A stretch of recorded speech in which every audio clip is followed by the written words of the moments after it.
సురేఖను తప్పించండి, మంత్రివర్గం నుంచి బర్తరఫ్ చేయండి, చిన్నారెడ్డిని పదవి నుంచి తొలగించండి.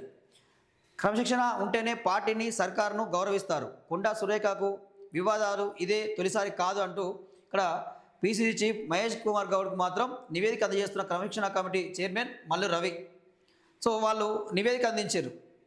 కొండా సురేఖ మీద చర్యలు తీసుకోండి, చిన్నారెడ్డి మీద చర్యలు తీసుకోండి, వీరిద్దరిని పదవి నుంచి తొలగించండి అని చెప్పి ఒక నివేదిక ఇచ్చిండు మహేష్ కుమార్ గౌడ్.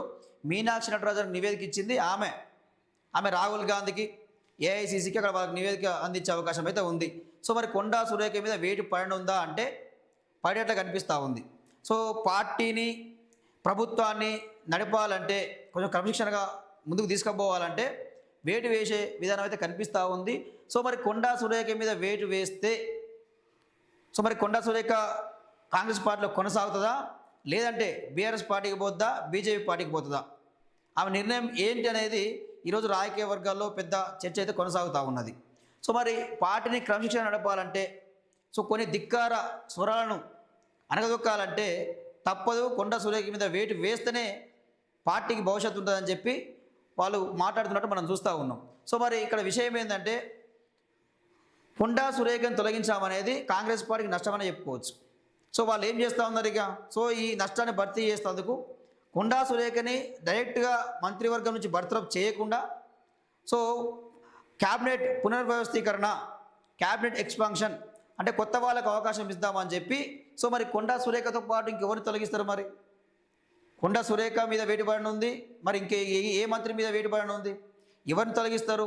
ఎవరు తొలగించి మరి కొత్త వాళ్ళకు అవకాశం ఇస్తారు అనేది పెద్ద చర్చగా అయితే ఈరోజు మారింది.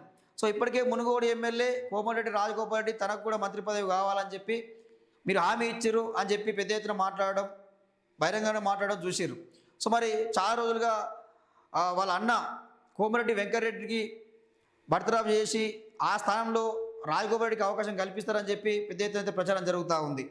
సో ఇక్కడ మల్రెడ్డి రంగారెడ్డి కూడా కొట్లాడుతూ ఉన్నాడు. సో చాలా వరకు కూడా మరి ఎవరికి అవకాశం ఇస్తారు? ఒక బీసీకి, ఒక ఎస్టీకి, ఒక ఓసీకి అవకాశం ఇస్తారని చెప్పేసి పెద్ద ఎత్తున చర్చ జరుగుతూ ఉంది. సో ఈ అసెంబ్లీ సమావేశాల్లోపు ఈ నిర్ణయం తీసుకుంటారు అని చెప్పి రాజకీయ వర్గాల్లో గాంధీ భవన్లో పెద్ద ఎత్తున చర్చ జరుగుతూ ఉంది. చిన్నారెడ్డికి ప్రణాళిక సంఘం ఉపాధ్యక్ష పదవి ఇచ్చినా వనపర్తి ఎమ్మెల్యేకు వ్యతిరేకంగా ఉన్నారు. సురేఖ చిన్నారెడ్డిపై కఠిన చర్యలు తీసుకోవాల్సిందే.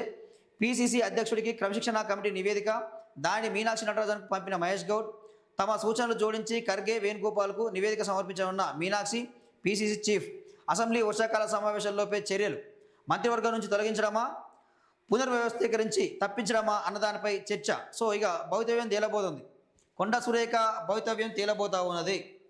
సో తప్పించడమా, డైరెక్ట్గా ఆమె వేటు వేయడమా, లేదు అంటే పునర్వ్యవస్థీకరణ చేసి తప్పించడమా, ఏ విధంగా బాగుంటుందని చెప్పేసి పెద్ద ఎత్తున చర్చ జరుగుతూ ఉంది. సో రేవంత్ రెడ్డిని, బట్టి విక్రమార్కని హైకమాండ్ రాహుల్ గాంధీ వాళ్ళు పిలుచుకొని ఎట్లా చేయాలి, ఎవరికి అవకాశం ఇవ్వాలి, మరి ఎవరిని మంత్రివర్గం తప్పించాలి, కొత్త వారికి ఎవరికి అవకాశం ఇవ్వాలని చెప్పి చర్చ పెట్టినట్టు తెలుస్తూ ఉన్నది. సో ఇప్పటికే రేవంత్ రెడ్డి ఒక నివేదిక రూపొందించిన చెప్పి కూడా పెద్ద ఎత్తున అయితే ప్రచారం జరుగుతూ ఉంది. సో ఎవరిని తప్పించాలి, కొత్త వారికి ఎవరికి అవకాశం ఇవ్వాలని చెప్పి ఇప్పటికే డిసైడ్ అయినట్టు కూడా పెద్ద ఎత్తున అయితే కాంగ్రెస్ పార్టీలో ప్రచారం జరుగుతూ ఉన్నది. ముఖ్యమంత్రి ఢిల్లీ టూర్లో తేలే అవకాశం, 1-2 రోజుల్లోనే అధిష్టానం చర్యలు. వరంగల్ తూర్పులో పోలీసుల అలర్ట్. సో పోలీసులు ముందస్తుగానే పోయి వరంగల్ తూర్పులో పోలీసుల అలర్ట్, మొత్తం ప్రధాన కూడలి దగ్గర భారీగా మోహరించిన పోలీసులు. అంటే దీన్ని బట్టి ఏంది, గొడవలు జరిగే అవకాశం ఉంది కాబట్టి, సో లా అండ్ ఆర్డర్ దెబ్బతినే అవకాశం ఉంది కాబట్టి, కొండా సురేఖ మీద వేటు వేస్తే అల్లరి జరిగే అవకాశం ఉంది కాబట్టి సో ముందస్తుగానే పోలీసులను అక్కడికి పంపినట్టు కూడా పంపుతూ ఉన్నారు. సో మరి ఏం జరగబోతుంది, మరి తప్పదా, కొండా సురేఖ మీద వేటు పడబోతుందా, ఆమెని మంత్రివర్గం నుంచి తొలగిస్తుందా అనేది ఈ 2 రోజుల్లో తేలే అవకాశం అయితే స్పష్టంగా అనిపిస్తూ ఉంది. సో కొండా సురేఖకు పరిస్థితులు పూర్తిగా ప్రతికూలంగా మారుతున్న సూచనలు కనిపిస్తున్నాయి. ఆమెను మంత్రివర్గం నుంచి తొలగించాల్సిందేనని టీపీసీసీ క్రమశిక్షణ కమిటీ తన నివేదికలో స్పష్టం చేసింది. అలాగే పార్టీ సీనియర్ నేత చిన్నారెడ్డిని ప్రణాళిక సంఘం ఉపాధ్యక్ష పదవి నుంచి తప్పించాలని సూచించింది. ఈ మేరకు కొండా సురేఖ, చిన్నారెడ్డిలపై సమగ్ర నివేదికలను క్రమశిక్షణ committee chairman Mallu Ravi, convener Shyam Mohan మంగళవారం గాంధీ భవన్లో టీపీసీసీ చీఫ్ మహేష్ గౌడ్కు సమర్పించారు. వారు ఇచ్చిన నివేదికల కాపీలను మహేష్ గౌడ్ పార్టీ రాష్ట్ర వ్యవహారాల ఇన్ఛార్జ్ మీనాక్షి నటరాజన్కు పంపించారు. ఆ నివేదికలకు మీనాక్షి, మహేష్ గౌడ్ తమ సూచనల్ని జోడించి ఏఐసిసి అధ్యక్షుడు మల్లికార్జున ఖర్గేకు వాళ్ళకు పంపించినట్టుగా.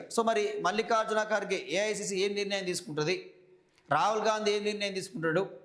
తెలంగాణలో మారనున్న రాజకీయ సమీకరణాలు. మరి మంత్రివర్గం నుంచి ఎవరు బర్తరఫ్ అవుతారు?